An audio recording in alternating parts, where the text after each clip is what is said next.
I'll let you know. I'll give you a cue.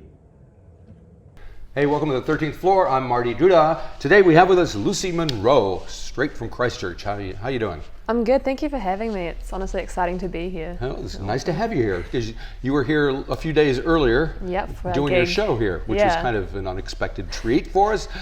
Just give us a little rundown of what happened.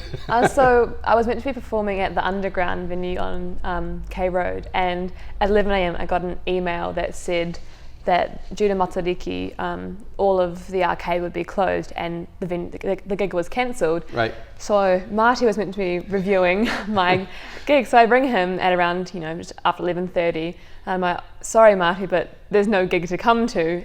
And Marty in his, full American accent. That's the only one I got. You can come to my place, and I'm like, oh. And he's sorted all out, sorted me a sound guy. Yep. It was fun, huh? Yep. A lot of social media posts going, change the venue, change the venue. Right. That's cool. So yeah, that went well. So that was a lot of fun. So one of the guys that you were playing with when you're up here, there's Pat's Cave. And then Rory is the other guy, and he's the guy that Rory Duncan, your album. So your album, the title is Lost in Imperfections, is that right? That's right. Okay, and so you and Rory kind of put it together, or how many people? Yeah, so it's pretty much Rory and I's project. We've been working on it almost exactly a year. I got a video on my phone and it was like a year ago today, and it was actually the first song we'd recorded on the album, which was on the 16th of July. So it's been a full year now, and it's finally coming out. So it was recorded in his home studio, which is in what they call the shed, but obviously it's not a shed.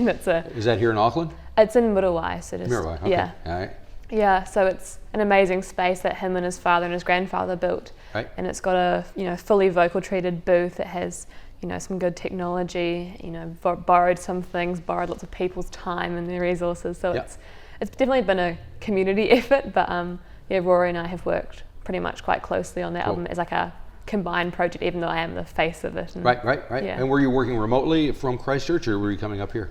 So a bit of both. So most of the songs I had written in Christchurch at home on my guitar or piano, and then I've come up. This is my fourth time up here. Come up a few times, and we just recorded in chunks and written a couple songs together. But the recording's all done up in Muriwai at the studio. Right. But this is writing of the songs mostly in Christchurch. And how did you meet up with Rory?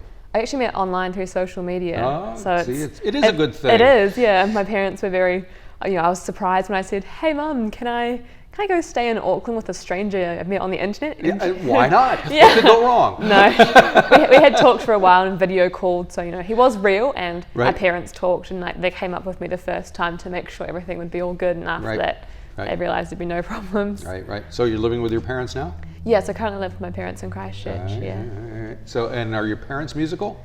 Not particularly. Right. Mum was they can both sing and tune. They both did music kind of in high school, like choirs and things like that.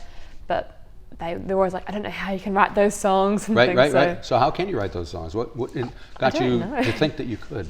I honestly, there wasn't a specific moment where I was like, I'm going to start writing songs. I think in year 10 I had to do a songwriting project for school during lockdown, and I wrote this song, and it was a pretty terrible song. Okay. And it was the first thing I ever recorded. I recorded it on the microphones on cheap earbuds. Yep. So that was recorded on that. My mum had to hold it under the piano. She was there while I tried to record it. And I think after that I kind of just didn't really stop. I wrote a few songs in year 8, and I remember writing a few songs in even primary school. One called, the first song I think I ever wrote was called Girl Alone, and it was terrible. Right. But that was when I was probably 8 or so. So I think I've always actually had an interest in it, but I didn't really realise until kind of around 2021 I was like, oh, maybe I actually want to write a lot of these songs. Right. Okay, very good. So all 12 songs are yours on the record? Yeah, pretty much, apart from Rory's interlude, which is something that he wrote all the lyrics to, and we worked on there's a few of my vocals in there, and the pad thing we kind of came up with together. But that's pretty much his little thing, which I think is quite cool. In the album he gets time to shine, because he's not he's not loving the star on the stage. Yeah, but he's incredibly talented actually as a writer and a musician as a whole as well. So I think it's cool he gets recognition for that in the album. Right. So I see Imperfections is a running concept or theme. Yeah. Why is that? I think that's kind of where my music lies. It's very authentic and real, and it's kind of how I want to keep it, is that in the songs there are bits that aren't going to be perfect, and I think it's kind of the theme as well. Lots of the songs kind of talk about self-identity, understanding where you are, losing it because of other people, because of things around you. Right. And I think it's they all kind of tie into being like imperfect, and even like the goal of trying to be perfect is impossible as well. So it's they all kind of links in, and I think we thought of that. I don't remember when we thought of that. It's like one of the first trips, and he was like, "Yeah, I like that." So, okay, cool. Yeah. And if you wanted to give somebody a quick example of what you are on this record, what song would you point to? I feel like one of the songs that probably highlights the music as the best would be Solid Land, which is right towards the end, and is one of the singles that is out currently. Okay. I think just because it kind of has a mix of everything. It's because the album's very diverse in terms of the sound.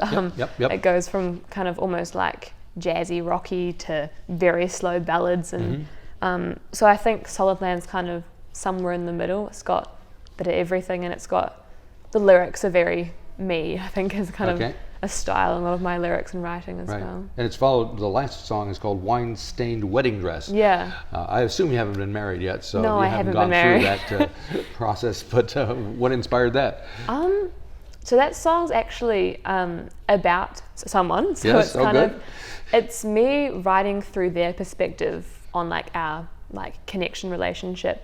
And I don't even remember I just wrote that line, and it just, lots of the lyrics are actually random. Like, sure, lots of it is dramatized, personal accounts, but a lot of it's also just, I'm like, oh, that sounds cool. Yeah, gotcha.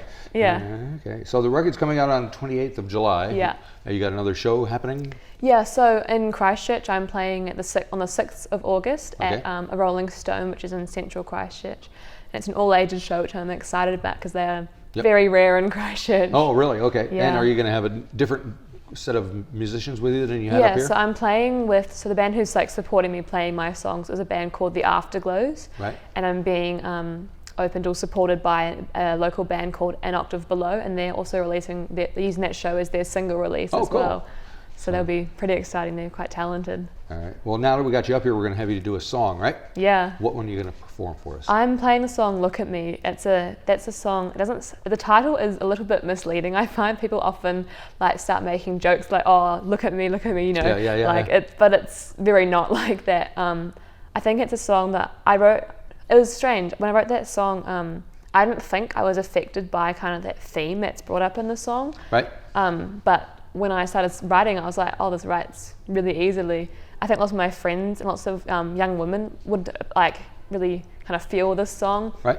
I mean, men as well, but I think it's particularly aimed towards like the insecurities and like kind of body image in a society as well, which is quite a vulnerable topic to talk about. So I think it's one of the songs, I think it's one of my favorites actually, because it's so raw and so real. Yeah. All righty. Well, we'll give that a listen to right now. And in the meantime, have a nice trip back to Christchurch and hope everything goes well on the day of the release. Thanks a lot. Thanks for having me. Yep.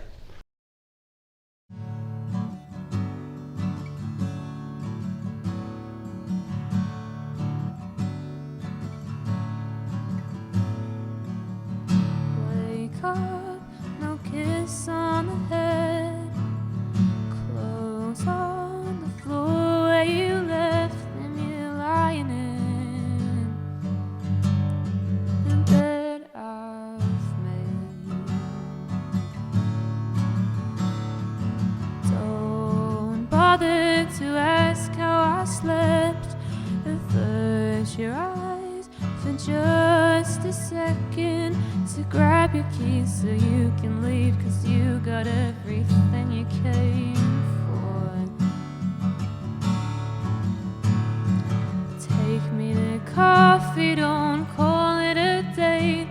Admit that you liked my hair better in late, but you don't know I dreaded myself every day, so I'll laugh it all away.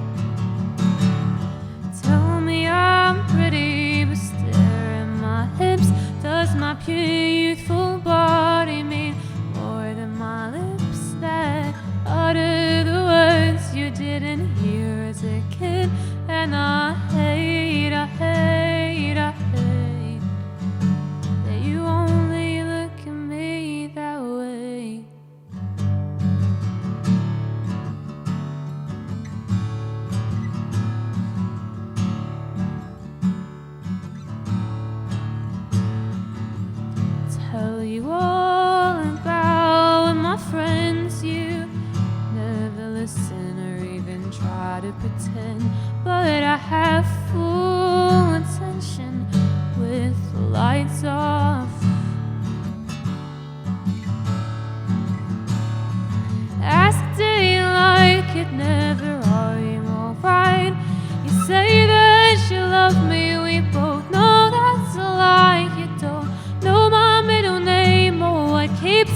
up at night, so who's to blame? Take me to coffee, don't call it a date. Admit that you liked my hair better in May, but you don't know I dreaded myself every day, so I'll laugh it off.